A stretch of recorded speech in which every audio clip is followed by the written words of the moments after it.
The father wound, healing the invisible scars. Have you ever felt like there was a piece of you missing, an invisible blueprint you were never given? Perhaps it's a quiet, persistent hum of emptiness in the background of your life, a sense of searching for something you can't quite name. Or maybe it's a louder, more disruptive force, a pattern of self-sabotage in relationships, a chronic feeling of not being good enough, or an anger that simmers just below the surface. For many, the source of this profound unease can be traced back to one of the most foundational relationships of all, the one with our Father.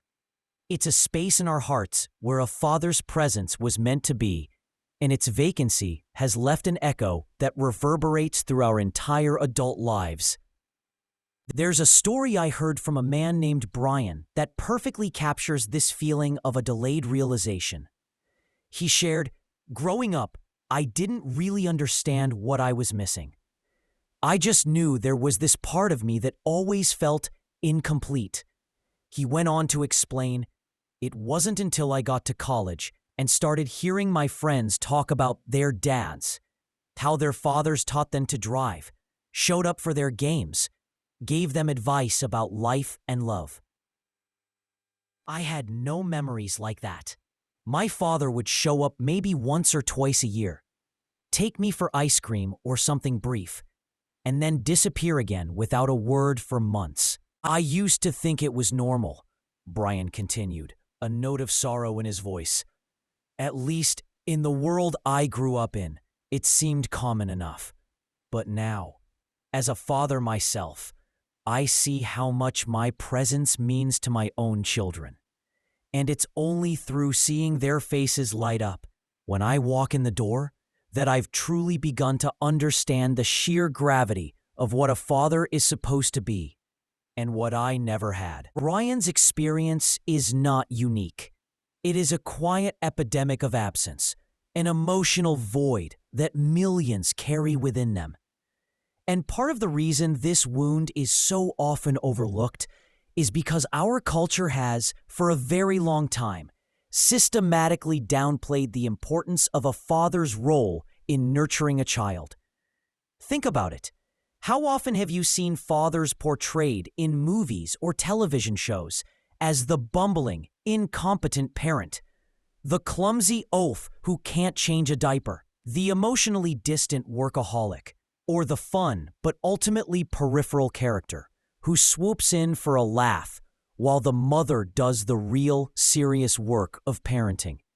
He's often the punchline, the secondary figure, the fun parent at best, and an unnecessary accessory at worst. These pervasive messages reinforce a dangerous and inaccurate belief that men are not essential, or perhaps not even equipped, for the deep emotional work of fatherhood. This narrative has been particularly damaging for fathers of color, especially Black and Latino fathers, who have been relentlessly stereotyped in media and culture as being absent, neglectful, or irresponsible. This caricature ignores the systemic barriers and historical contexts that often complicate their roles and cruelly erases the stories of millions of devoted fathers within these communities. For generations past, many men were explicitly taught that their primary and perhaps only role was that of a financial provider. Their worth was measured in paychecks, not in presence. They were conditioned to believe that the emotional realm, the world of comfort, nurturing, and gentle guidance, was exclusively the mother's territory. This rigid division of labor meant that emotional engagement wasn't just de-emphasized for fathers. It was often actively discouraged as being unmanly.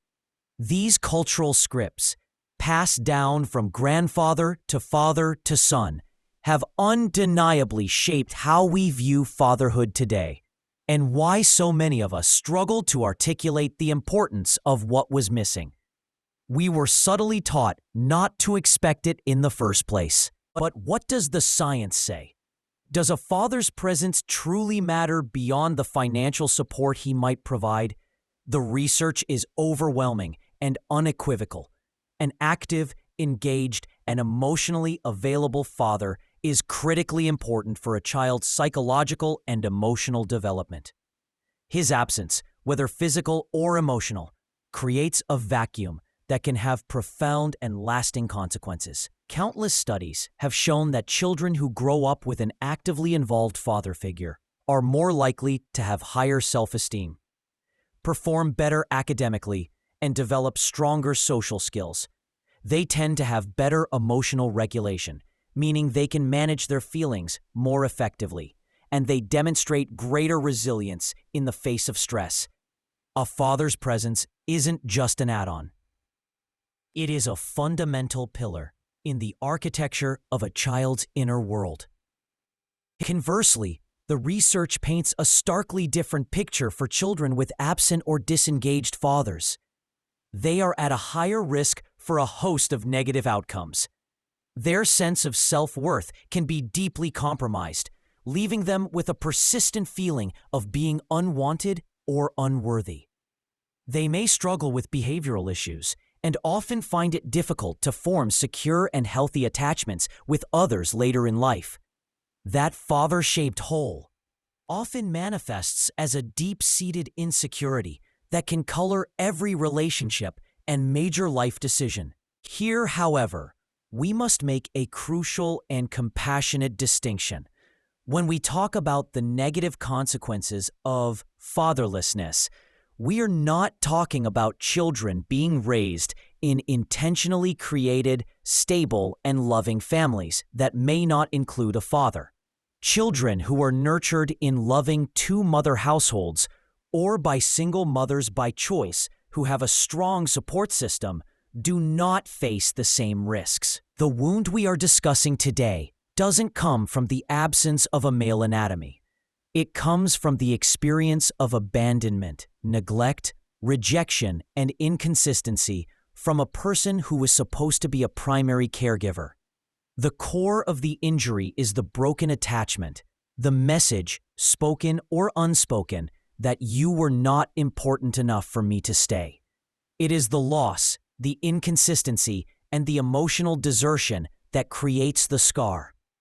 This scar doesn't magically fade as we blow out the candles on our 18th birthday.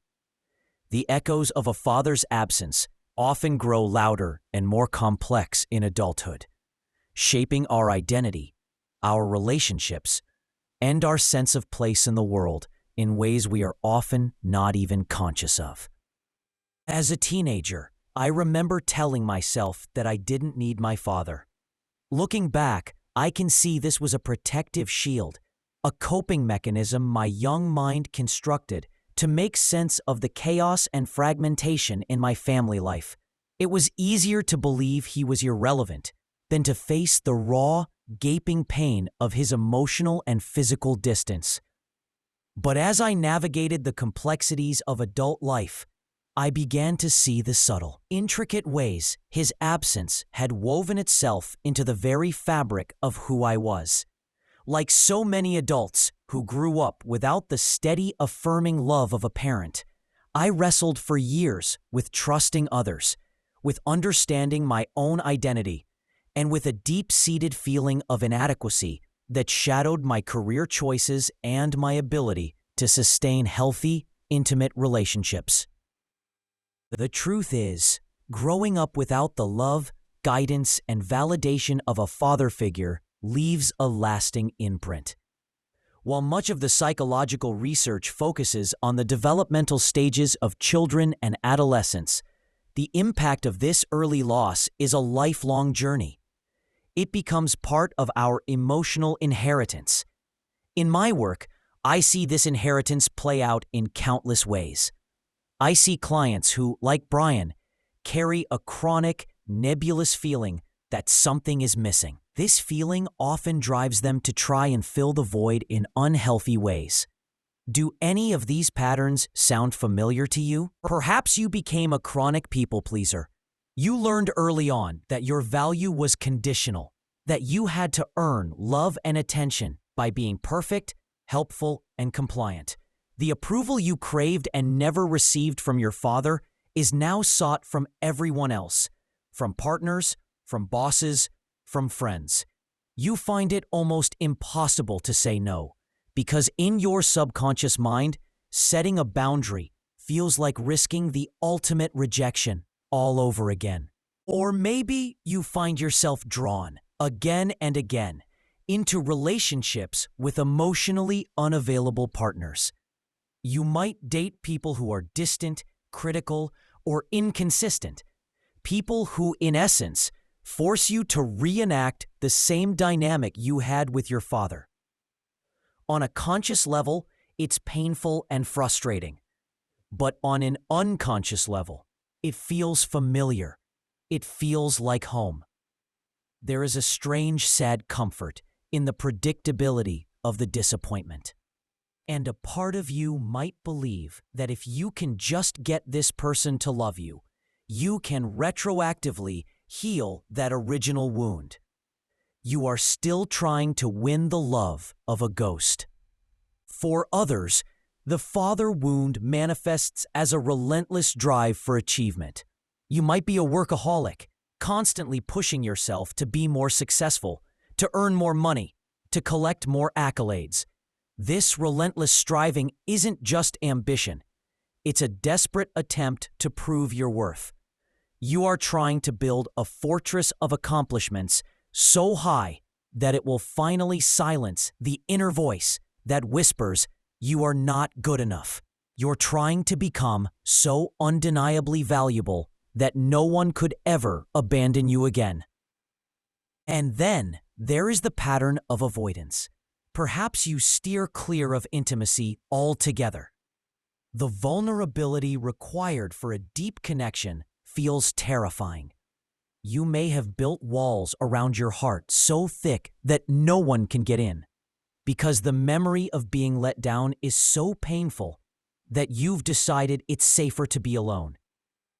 The fear of being rejected or abandoned is so great that you preemptively reject and abandon any possibility of a truly connected relationship. As the pioneering work on attachment by John Bowlby in 1988 highlighted, our early bonds create an internal working model for all future relationships. If our first model for masculine love was a void, we may struggle our entire lives to believe that a secure, loving presence is even possible. We see the unique contribution of fathers in other areas too. Think of the concept of rough and tumble play, a phenomenon often observed between fathers and their children. As researcher Michael Lamb has noted, this kind of playful, physical interaction is not just fun. It's a crucial training ground for emotional regulation. In these moments of wrestling, tossing, and chasing, a child learns to manage excitement, read social cues, and understand boundaries. They learn how to handle controlled chaos and bounce back from small setbacks, all within the safety of a loving parent's watch. A father's "Go on, try it, you can do it," is a powerful counterbalance to a mother's "Be careful, don't get hurt." Both are essential. One provides the secure base. The other encourages brave exploration from that base. When that encouragement for exploration is absent, we can become adults who are afraid to take risks. We might stay in jobs we hate, relationships that have long expired, or cities that no longer serve us, all because the idea of stepping into the unknown without that foundational voice of confidence is paralyzing. Even in our psychiatric and mental health communities, which are becoming more and more aware of the importance of supportive parenting, regardless of gender, I still hear the echoes of dismissal, especially from clients of older generations. The phrase "everyone went through that" is a common refrain, a cultural defense mechanism that minimizes the individual's pain. When a traumatic experience is collectively normalized, the grief associated with it is often invalidated and suppressed. "My dad was just a product of his time," someone might say. And while that may be true, it does not erase the impact of the emotional neglect. It simply gives it a historical excuse. My hope is that we can continue to move this conversation forward, to acknowledge the profound importance of a father's presence and support, in whatever form it takes. So, what do we do with this knowledge? If you are sitting with this right now, feeling the weight of this recognition in your chest, where do you go from here? The journey of healing the father wound is not about blaming, nor is it about staying trapped in the past. It is about acknowledging the truth of your experience and beginning the courageous work of healing, that father-shaped hole, from the inside out. This is the path from insight to hope. The first and most crucial step is to grieve. You must allow yourself to mourn the father you never had.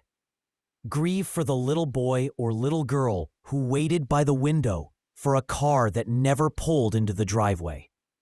Grieve for the teenager who navigated heartbreak and confusion without a father's steady hand on their shoulder. Grieve for the young adult who had to figure out the world without a map. Give your pain a voice.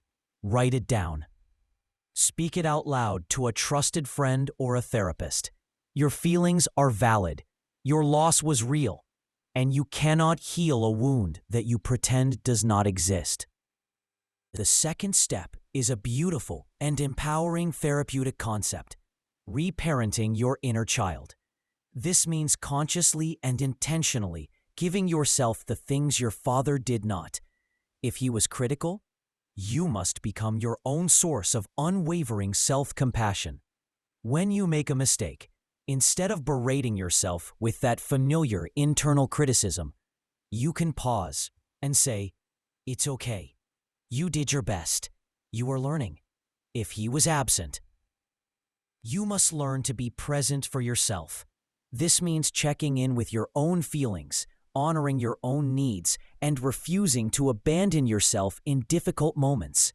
As researcher Edward Crook described in his work on co-parenting and father involvement around 2012, the psychological need for a father's affirmation is profound, and when it is absent, we must learn to provide that affirmation for ourselves. It is the slow, steady work of building a new internal voice, one that is kind, protective, and unconditionally loving. Third, seek out healthy models of masculinity and mentorship. A father figure doesn't have to be your biological father. It can be an uncle, a grandfather, a teacher, a coach, or a family friend who demonstrates integrity, emotional availability, and kindness. In adulthood, this can mean forming strong bonds with male friends who are capable of emotional depth, or seeking out a mentor in your professional or personal life. By surrounding yourself with healthy masculine energy, you begin to repair your internal working model. You show yourself that the qualities you missed, stability, reliability, guidance, affirmation, are real and attainable in relationships with men. And finally, we find the ultimate hope in breaking the cycle. This brings us back to Brian. His deepest understanding of his own father wound came when he became a father himself. In his conscious decision to be present, engaged, and loving with his own children, he is not only giving them the gift he never received, he is actively healing himself. Every time he shows up for a school play, every time he offers a hug after a scraped knee, every time he listens with patience to a story about their day, he is rewriting his own history. He is filling that void, not with a ghost, but with his own living, breathing love. This is the most powerful transformation of all. Your wound does not have to be your destiny. It can become your greatest source of strength, empathy, and wisdom. The experience of growing up with a father-shaped hole in your heart can make you an exceptionally compassionate partner, a deeply present parent, and a more authentic human being. Because you know in your very bones what it feels like to be without. you understand the profound importance of showing up. You learn to give the love you never received, and in doing so, you discover that you had the capacity to create it within yourself all along. The invisible blueprint you were never given, you are now drawing it yourself, for you and for all who come after you.